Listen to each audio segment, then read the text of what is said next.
Bonjour Jérôméo, nous sommes à Aquabulacan, tu es auteur de BD et de romans. Tu as une belle bibliographie à ton actif, notamment Théo et l'oiseau bleu et Assez déçu c'est du bonbon. Est-ce que tu peux nous parler un petit peu de ton parcours artistique ?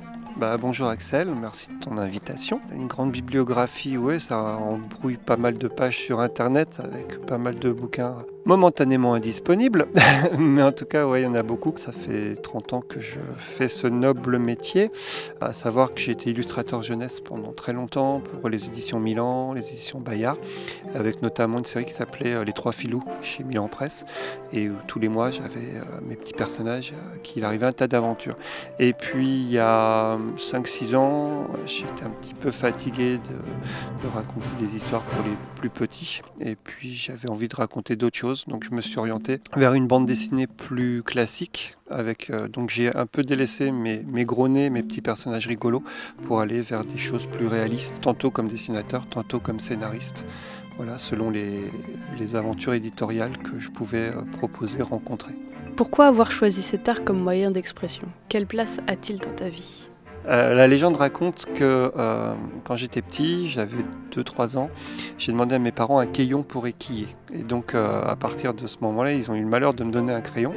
Et puis à 4 ans, j'ai fait une aventure inédite de Tintin. C'était Tintin au zoo, qui n'a pas été publié chez Casterman, j'en ignore la raison. Et puis après, j'ai lancé un journal, je devais avoir 6 ans et je le vendais à ma grand-mère de force, 5 francs. Et en fait, j'ai toujours au plus loin que je me rappelle dessiner, inventer des personnages, fait des histoires. J'en ai commencé beaucoup, j'en terminais rarement. Puis avec le temps, ça a fini par donner des vrais livres. Que peux-tu nous dire à propos des petits citoyens et quel est ton rôle au sein de ce projet ? Un jour, j'étais au rayon des pâtes feuilletées à Carrefour. Avec mon épouse, on a acheté des trucs en surgelé et au milieu des surgelés, il y a un téléphone qui s'est mis à sonner. Ma femme a attrapé le téléphone, on a regardé, le temps qu'on trouve comment le faire décrocher, ça sonnait plus. Une demi-heure après, le téléphone a ressonné et là, c'était le propriétaire du téléphone. Et donc le gars me dit « Oui, je crois que vous avez mon téléphone ». Je lui fais ouais, on peut vous le rendre avec plaisir demain. Et donc le lendemain, on se retrouve et on discute, il m'offre un verre et lui était directeur de la communication d'une mairie et il faisait des magazines, des choses pour cette mairie. Et puis il me dit « Ah, vous êtes illustrateur, c'est cool et tout, on va bosser ensemble ». Et puis 2-3 mois passent et puis il me recontacte en me disant j'ai une copine qui veut lancer un magazine sur la citoyenneté pour les enfants, est-ce que vous voudriez la rencontrer ? Voilà, ça s'est fait comme ça au départ. Elle faisait un journal, cette dame s'appelait Dominique Sidbon, elle faisait un journal avec un look un peu adulte. Moi, comme je bossais pour Milan Presse, je lui ai dit qu'il faudrait faire quelque chose avec une maquette un peu plus ludique et un peu plus quelque chose pour les enfants. Et puis on s'est amusé à créer tous les deux les petits citoyens. Donc elle était la maman, moi j'étais le papa. J'en parle malheureusement au passé parce qu'elle est décédée, mais du coup aujourd'hui je suis toujours le papa des petits citoyens. C'est grosso modo la série jeunesse que je continue de faire vivre. Je traumatise les enfants depuis plus de 10 ans maintenant dans les écoles, dans les centres de loisirs, pour apprendre à mieux vivre ensemble et puis en bonne intelligence. Et je continuerai tant que ça pourra apporter quelque chose. Quelle est ton implication dans le milieu associatif ? Je suis le parrain d'une association qui s'appelle France Liberté, qui notamment essaye de donner le droit d'accès à l'eau à tous. J'ai aidé à des actions, l'UNICEF. J'ai fait pas mal d'opérations pour des gamins.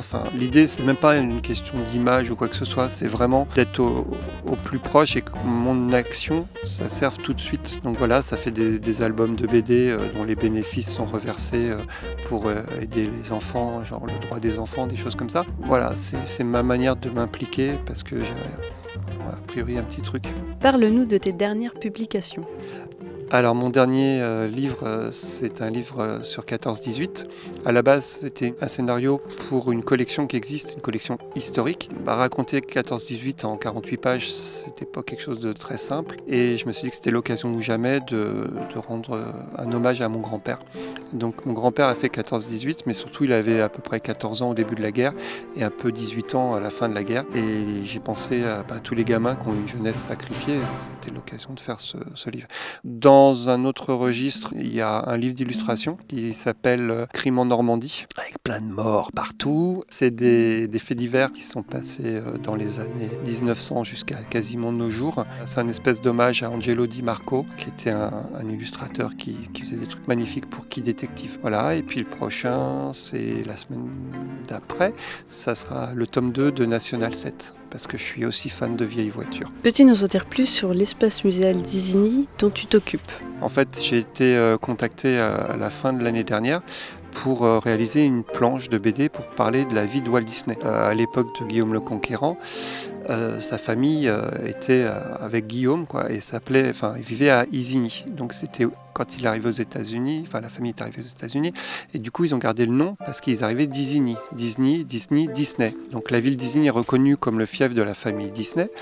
Et puis en parallèle de ça, il y avait une dame qui s'appelle Madame Adam qui a collectionné pendant toute sa vie des objets Mickey. Elle a fait don de sa collection à la ville d'Isigny. Moi je devais faire juste le panneau de l'entrée, et puis un concours de circonstances a fait qu'ils ont vu que c'était pas si simple de faire un musée. Et donc ils ont fait un appel d'offres, et donc je me suis mis parmi les prestataires, et ce qui a fait la différence, c'est que j'ai fait une maquette en 3D de l'espace avec les choses que je voyais pour scénographier un peu tout ça. Et depuis le mois de décembre, janvier, on travaille à ouvrir ces 63 mètres carrés. Donc on va être dans la dernière ligne droite là, puisque l'inauguration aura lieu le 18 novembre. As-tu d'autres événements sur lesquels on peut te retrouver? Le 10 et 11 novembre, je suis au salon Époque Rétromobile avec mes albums sur les vieilles voitures. La semaine d'après, c'est l'inauguration d'Isigny, et puis après, on peut me retrouver à BD Boom, le festival de la bande dessinée à Blois. Après, pas mal de séances de dédicaces qui sont prévues. Le mieux, c'est d'aller voir sur Facebook. Peux-tu nous parler de tes futurs projets, tes futures collaborations, s'il y en a? Ouais, j'ai pas mal de rêves de gosse qui risquent de se réaliser bientôt.